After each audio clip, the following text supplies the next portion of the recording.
Good morning, everyone. My name is Jake Vossenkemper. I'm the Agronomy Lead at Liqui-Grow. Welcome to our lead event here this morning. Today I'm going to talk a little bit about foliar fungicide and insecticide for soybean. So if you've heard me talk before, you know that this is a practice that I think is fairly profitable on average, particularly with high soybean prices right now. I think that you got to remember that I test a lot of different agronomy inputs for a living. That's what I do for a living. And so I've tested a lot of things. And in my own research studies, I see that fungicide and insecticide for soybean tends to be fairly profitable on average. I also look at a lot of biological products. I look at a lot of foliar micronutrients and so on and so forth. And I'm just telling you, of all the things that I look at, this is the one practice that I think has the most routine chance of increasing a farmer's profitability. So we're going to focus in on that a little bit today. I'm going to talk about some recent university studies that are really showing this to be a profitable practice, much like I've concluded on my own. I'm also going to talk a little bit about tar spot. Not going to get into the details of tar spot. This disease has been around for a few years now. You probably know the basics. But I'm going to get a little update on what are some of the better fungicide products out there the universities are finding that are more consistent on tar spot. And what are some of the timings, those application timings we need to be thinking about. So with that, we'll get on with our presentation. So let's start with this farmer survey that I had mentioned earlier, okay? So the universities have taken a little different approach than they typically take, right? So oftentimes as scientists, we like to do nice controlled studies where we do, product A, product B, product C in the same field across the same varieties. And we do that because we want to control those variables so we can say, how much did product A increase yields, all right? Now, in this study, they took the approach that I'm telling you not to take, right? But there were 3,216 fields involved in this study. And really what they're trying to do is they're trying to pick out big trends that are really contributing to soybean yield. So what they did is they sent a survey out to farmers all across the Corn Belt. They asked farmers about their practices like planting date, the maturity groups they're growing, irrigation, tile drainage, foliar fungicides and insecticide applications, row spacing, et cetera, et cetera, et cetera. And then they asked them to report their yields associated with all those practices lumped together. So the thinking is if you have enough fields, can you pick out some of the big ticket trends that are really contributing to soybean yield? That's not to say that other practices may not be important. It's just to say what are the big things that are consistently, routinely contributing to soybean yield. So the first one I'm going to talk about, which was the most consistent and the largest, would be planting date. So if you've heard me talk, you'll know that planting soybean in a timely manner is very important to maximizing yield. Now, what they found is that soybean yields were reduced by about 0.3 bushel per day after April 1st. Keep in mind, this was a survey that was done all across the northern Corn Belt, and we're not going to go run out and plant our soybeans on April 1st all the time because in many cases the weather is not fit, okay? The point is that early planting is important for soybean yield. If you want to put some hard numbers to it, if you would sum up 0.3 bushels per acre per day from April 15th to May 15th, you'd be losing about 8.8 bushel. All right, so no surprise there. Planting soybean early was important, one of the most important factors in this study. Let's talk a little bit about tile drainage. Tile drainage increased soybean yields about 2.7 bushel per acre. I'm not surprised at all about that. We have to keep in mind that when we talk about tile drainage, not only do we talk about the water getting away so we don't have the seedling disease issues and the cold soils that we worry about, but we're also oxygenating that soil, which is important for taking up plant mineral nutrients, and it's important for nodulation, for example. Oxygen is just as important to be in the soil as water is, frankly. Tillage also increased yields about 2.3 bushels per acre in this study. Now, I want to spend a little bit of time talking about that because I don't want everybody to run out and start working all their soybean ground, because it really mattered what the environment was like with the tillage component here. So under irrigation, they found a pretty consistent trend for tillage increasing soybean yield. Now, the thing that I think about there is, one of the advantages to no-tilling your soybean is you have that mat of corn residue there, okay? As long as you can get that mat of corn residue moved effectively with your planter, the good part about that corn residue is it's holding in water, all right? And in most of the Corn Belt, yields are limited by not enough water. So if you're keeping that water held in the soil, that's going to be important when it comes to soybean grain filling time, pod set, so on and so forth. Under irrigation, you've got all the water you could ever want, right? So you no longer need that residue to help hold soil moisture in. So under irrigation, pretty consistently we saw yield increase to tillage. In rain-fed environments, it wasn't super consistent, whether or not tillage did in fact increase soybean yields. Finally, let's talk about foliar fungicide and insecticides. On average, we saw a 4.6 bushel yield increase to a foliar fungicide and insecticide application in this survey, all right? So, and not only on average did we see that, but in many of these different regions that they investigated, they broke this out by region, to see if there were differences by region. In some cases, there were with different practices. There was to some extent with the foliar fungicide and insecticide, but fairly consistently, there was a sizable yield increase to a foliar fungicide and insecticide across many of the regions in the survey. Okay, so let's just spend a little bit of time talking about, what would a 4.6 bushel per acre look like regarding return, given a $35 per acre application cost, and soybean prices ranging from $10 to $16 per bushel. All right, so clearly you want to get with your Liqui-Grow salesman to talk in a lot more detail about products and how you're going to get applied and so on and so forth. But just kind of using these generic numbers, even at $10 soybeans, which, boy, I hope we don't go back there, but even at $10 soybeans, you're still looking at about $11 to $12 return. If we had 16 bushel soybeans, which I think is probably more likely than 10 at this point, you're looking at a $40 per acre return. And with $14 soybeans, which is approximately where we're at today, you're looking at about a $30 per acre return, roughly, given these assumptions. So I talk about this and I get excited about it because, again, remember, I look at lots of products and I do it for a living. And I can tell you that this practice is the most consistent yield increasing practice that I have looked at in all my plots. Trust me, if there's one thing you're going to want to do in season, this is going to be it. So we talked about, what kind of yield that a fungicide and insecticide application, foliar application can bring to soybean yield, all right? But I think it's important we follow that up with some things that we can do to make sure that we're maximizing that yield increase and therefore your profitability. And the first thing that comes to mind when I think about that is timing. So we know that R3, reproductive growth stage R3, is the best time to apply our foliar fungicide. Here on the slide, I have a figure from a recent Iowa State study showing that R3 is the best time to apply a foliar fungicide. Now this is basically identical to most of the other work that has been done for the last 15 years on fungicide and insecticide application timing. So, just a reminder that R3 it's a pretty important time to make sure you do this to maximize yield and profitability, okay?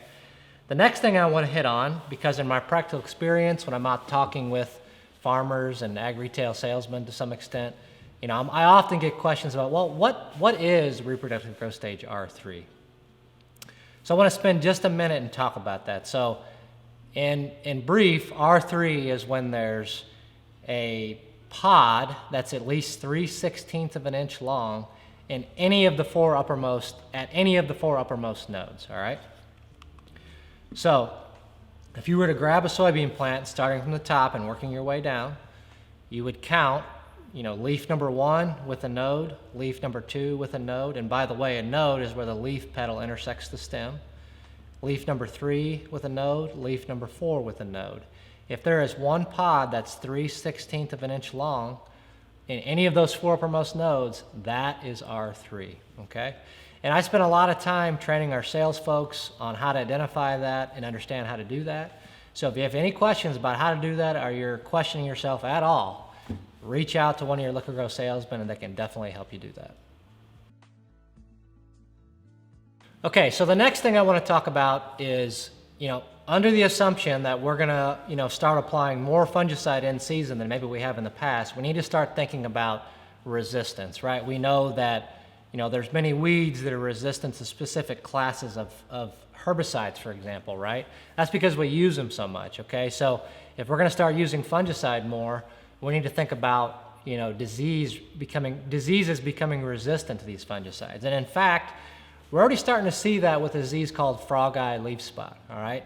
Frog eye leaf spot, according to a recent presentation that I saw delivered by, Darren Mueller at Iowa State, he would suggest that basically every county that they've sampled in the state of Iowa, frog eye leaf spot is already resistant to strobilurin fungicides, for example, okay?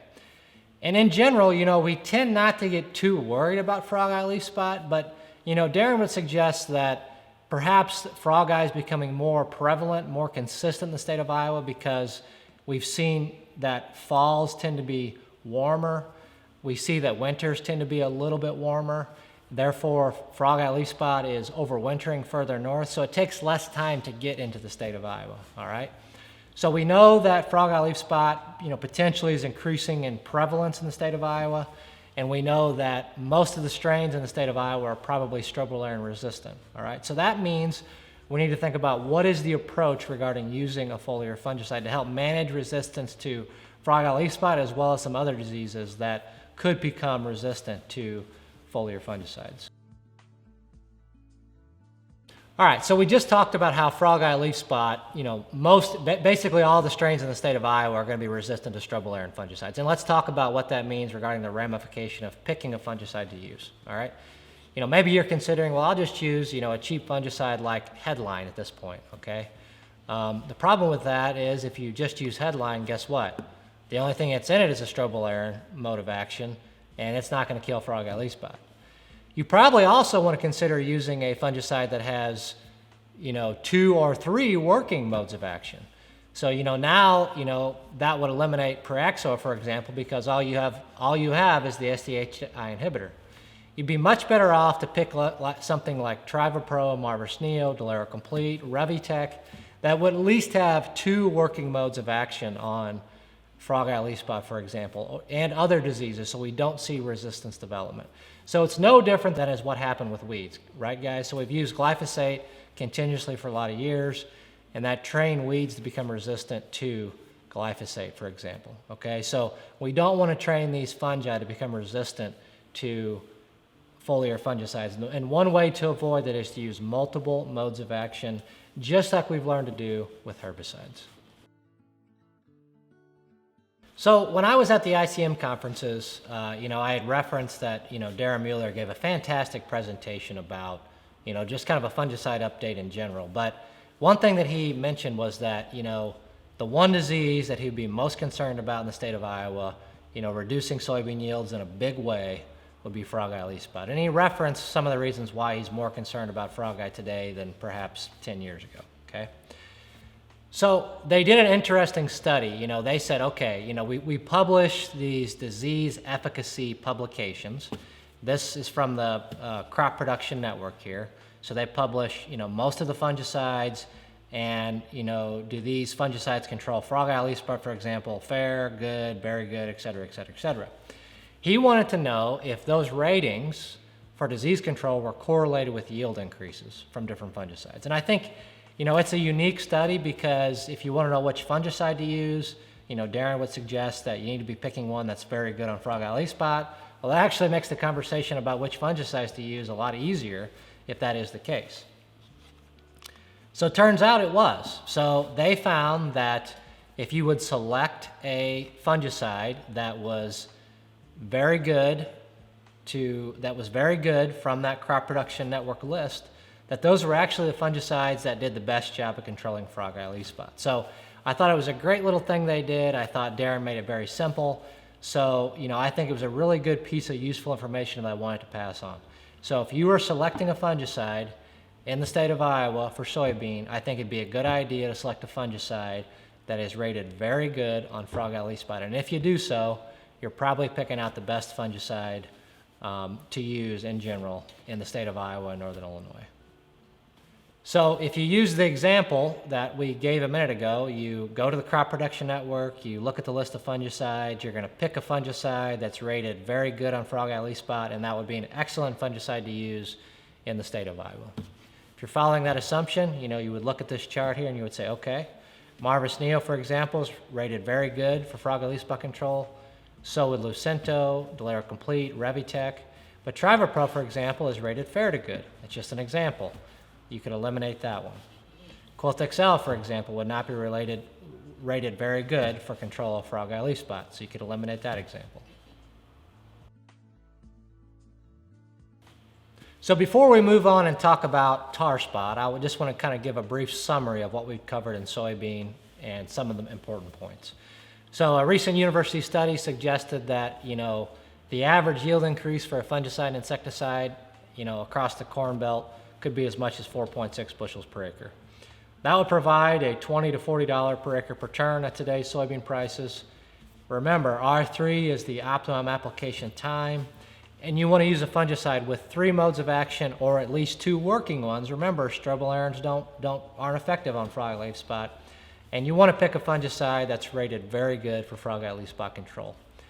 If you do those things I recommended, I think it's very likely you're going to have a high probability of this application, this fungicide insecticide application, being a profitable one for you.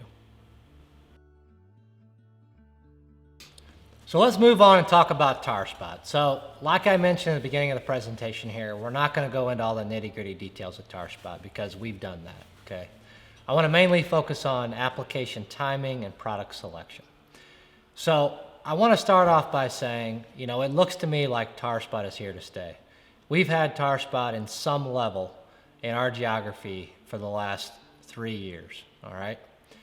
If you look at this figure here, you might be asking, well, what does this figure mean and why do I care about it? Basically, is what this says is that we have close to the optimum weather on average for tar spot. So on average, we're a little bit warmer than tar spot likes, and on average, we're a little bit drier than tar spot likes. But I can promise you that if we have a slightly wetter year than normal, tar spot's going to be very bad, okay? If we have a somewhat normal year, tar spot's probably going to be very bad. The only condition in which tar spot's not going to be a problem for the foreseeable future is when we have conditions that are much warmer than normal and much drier than normal, okay? So point is that tar spot's here to stay, and I really think we all need to be aware of what's happening and what are we going to do about it to manage it. So I just talked about, if we have a normal to a slightly wetter than normal year, tar spot's likely to be bad. That leaf wetness, that extended leaf wetness from humidity or rainfall really drives the reproduction of that tar spot. It's going to make it advance through the canopy, and it's going to make it much worse. This photo is an example of that, okay? So this entire field was sprayed with headline amp at R1. But as you can see, obviously that R1 application of fungicide in an irrigated environment wasn't enough because you can see where the pivot ran in that field and provided that moisture to continue to let that tar spot sporulate and grow up throughout the canopy, all right? And I have a very specific instance where I've seen this personally. So I was with a customer this summer and we were looking at some different fields. We were in a field that was irrigated, had tar spot really bad, all right? But we jumped across the road in a field that was non-irrigated, same hybrid, same general soil type. This field was just in a way that it wasn't, the right geometry to have a pivot put in it. So it was non-irrigated. There was a huge difference in tar spot severity. Under the irrigation, the tar spot was very bad. Non-irrigation, the tar spot was there, but wasn't terrible. He told me that irrigated field typically yields 250 to 260 bushels per acre, and the non-irrigated corn, it's around 180 to 200 depending on the weather that you have. He called me when he was combining that field and he said, Jake, he said, my irrigated farm that typically yields 250, 260, it yielded 200 bushel. My non-irrigated farm yielded 205. So that is what tar spot can do in an irrigated environment or in a wet year. Those fields were both sprayed with a fungicide. So in an irrigated condition, when corn is under irrigation, given what I just talked about, 2 fungicide applications are a good idea in that situation. What about in non-irrigated environments? Is it a good idea to make 2 fungicide applications? Frankly, I think that depends some on the year. Obviously, if we're having a wetter year, that might be important. So what I'm going to do with the remainder of the presentation is I'm going to tell you, if you're going to spray twice, how would I go about doing it? If you're going to spray once, how would I go about doing it? So if you're going to spray once for foliar diseases, and we're referencing tar spot, it's going to be pretty simple and short. all the data suggests you want to apply that fungicide at VT to R2, okay? So that tassel time to brown silk. Typically, we want to be a little closer to tassel, but some of the more recent work on tar spot showing that, maybe a slightly later application around that R2 might be the more optimum time, but just in general, that typical VT to R2 time frame is when you're going to want to apply a fungicide if you're going to apply once, all right? I'm showing you here that applying a fungicide in general is a good idea in tar spot situations, but if you want to pick the highest, the fungicide that's going to give you the most profitability, Delaro Complete, Veltima, Revitec, those 3 fungicides in this 5-location university study in 2021 yielded significantly more than the untreated control. Not only did Delaro Complete, Veltima, and Revitec increase yields, more than other fungicides in general in 2021, but it was the same way in 2019 and 2020 as well. So those 3 fungicides have been standout fungicides specifically when it's referring to tar spot control. It's not to say that all those other fungicides are bad fungicides by any stretch of the imagination. In fact, in general, using a fungicide would have been a good idea. I'm just telling you the straight truth that those 3 fungicides for tar spot are standing out in these university studies where they're looking at efficacy on tar spot. So we talked about, if we're going to apply once, we're going to apply VTR1. It's pretty simple. So what happens if you're considering making 2 fungicide applications? How would you go about doing that? Well, I'll tell you how I would go about doing it. The first thing I would do, well, actually I've already done that, I would download this app called the Tar Spotter app. This Tar Spotter app, in brief, is it's a weather model, guys. We know that high moisture conditions, high relative humidity, rainfall increases tar spot severity, okay? And temperature also plays a factor there. All this model is doing, all this tar spot weather prediction model is doing, is keeping track of the conditions in which tar spot favors, all right? You can download this app, it's free, put it on your phone, you can enter your fields, and basically it's going to give you different risk assessment levels for your different fields based on the historical weather that we're having, okay? If you want to know more about that app or how to use it, contact one of your Liqui-Grow salesmen. I know that many of us have downloaded the app and they were using it last summer, so they should be able to help you get it going. It's actually really easy though, okay? So, once you get this app downloaded, you're going to watch the weather, okay? You're going to watch the app and see what it's saying. If it's calling for high risk conditions for tar spot and it happens to be V10, V12, guess what? Listen to the app. It's good conditions for tar spot. Go apply your fungicide at V10 to V12 if that's what it's telling you to do. Once that's done, you can continue to watch the app, watch the weather conditions, watch the development of tar spot. If it continues to be bad, if we continue to have wet weather and further development, you can still make another fungicide application at R3. I don't know if I do it much later than R3, but you could still make another fungicide application at R3 and get good profitability out of it. So it's going to depend on the year what you're going to do. Are you going to make 2 fungicide applications? It's going to depend on the year. And I really, truly, strongly believe that the Tar Spotter app will help you understand if that's needed. I know that going through corn that's V10 to V15 is not ideal, but it's not my job to help you figure out the logistics of getting that done. It's my job to tell you agronomically and financially what's going to be the best approach. And in my opinion, this is the best approach. All right, so I've had many conversations with folks throughout the summer, throughout the fall, into this winter, in areas to the south of here, the Quad Cities anyway, Roseville, Mount Pleasant, Morning Sun. Tar spot was very bad last year, and people are worried and concerned about tar spot, and they've already indicated to me we're making 2 passes. That's fine. I'm not sure that's how I would go about it. There's no guarantee next year is going to be as wet as it was down there. We're going to have extremely bad tar spot. But if you're going to do that, this is what I would do. I would apply your premium fungicide, and the reason I say premium is it has a long residual activity. Remember I said Delaro Complete, Revitec, or Veltima? Those are the fungicides that I'm referencing. I would apply that fungicide at that V10 to V15 time frame.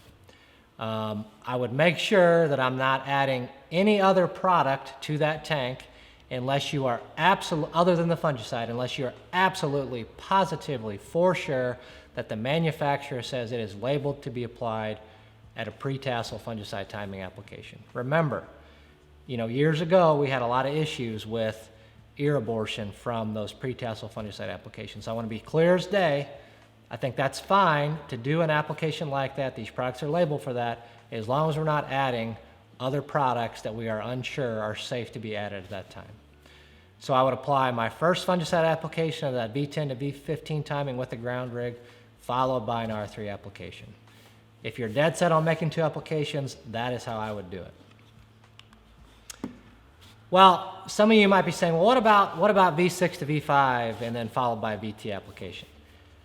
I'm telling you, I don't think that's a good idea, and I'll tell you why.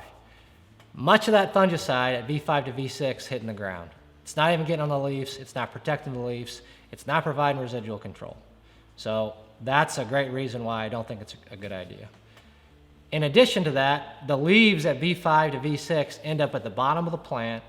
They don't end up contributing much to photosynthesis or sugar into the leaves that go into the grain and grain yield.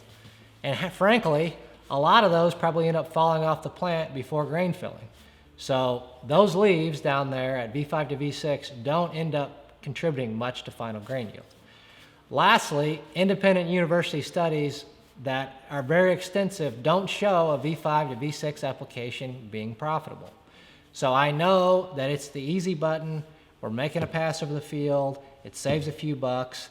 But at the end of the day, I think it's going to lose you a few bucks. It's not going to make you a few bucks. And I really think you need to think about it before you apply that V5 to V6 fungicide application timing. If you want to make 2 passes, that's great. And I understand, if you're set on making 2 passes, that's great. I understand in certain geographies.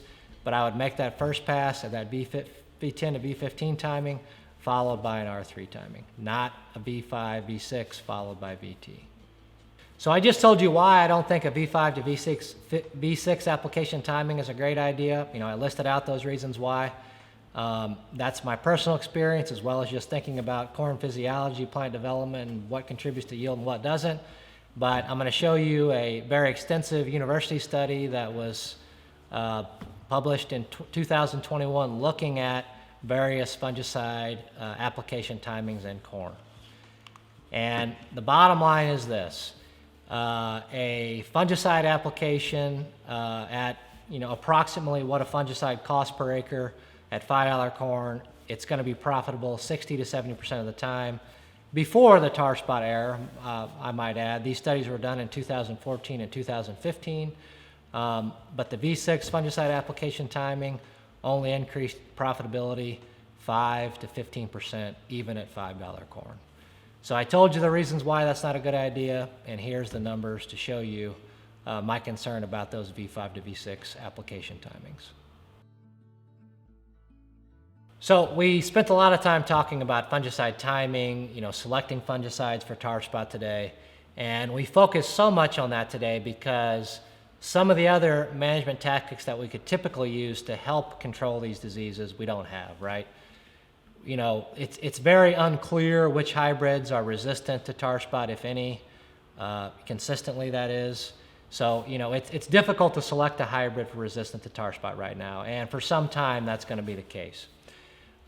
Tillage and crop rotation have a very marginal effect on this disease. We know that gray leaf spot, northern corn leaf blight, tillage, for example, is a good effective method to help control those diseases. We know that some hybrids have good resistance to those diseases. So there's more options to help control those other diseases relative to tar spot, all right?